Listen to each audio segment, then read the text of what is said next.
quay lại những măng này step này đó chính là giới thiệu một cái hàng không là bưu phẩm đi.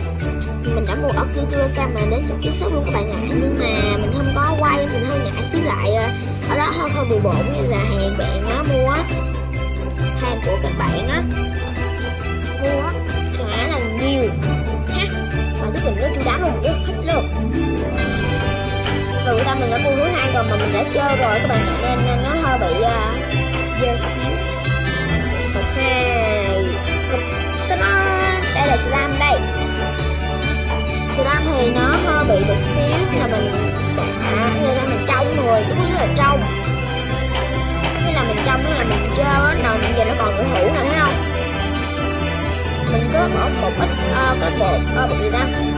Bột nhũ bột metallic á. Mà mình có mua bột metallic rồi mà bột đó mình chiết ra mình bán slam rồi. Nè. Mua bán slam rồi. Mình chưa bán slam các bạn ạ. Trong mình hàng tập mới mình sẽ bán báo cho mình nha. Để đó chính là một ít hàng sorry. Vì cái đục nữa im dây là người im đục á. Tại vì như là mình bỏ hương vào mình bỏ hương á, mình bỏ nước khô á là mình mua về cái dĩa này nó không như vậy nha. Năm này rất là dễ bị chảy. Em mua mình có kèm được activator, mình đã xài bớt ít rồi. Thấy không, nó có thêm tiếng nữa mọi người. 10 cái này nè, cái tiếng hơn là nó một màu gì thấy không? Cái nào có một màu xanh dương đi, lá cây gì đó mà mình mở ra nè, không ăn là màu tím nè, thấy rõ không? Chứ không rõ đâu ha.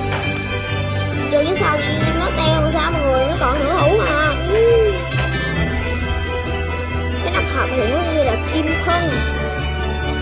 Đúng rồi, to nha, cái là xịn. Mình tưởng nó hợp nó cũng có chữ Kikioka Slam chứ. Đầu tiên mình luôn á. Theo những hình nhanh các bạn theo. Muốn cớm mọi người, cớm này là cũng hơi bị mắc á. Không chứ các bạn. 2 người một bịch đó, mình xài một ít rồi. Đây. Sau này thì gram người 2 kèm theo cái gram, 2 cái trăm, cái món như là cái trăm rấu. Đây là một cái neo hoặc neo này người mình có neo này, anh này, thấy không? Rồi mà khi mình có thích mình ra rồi phim người bán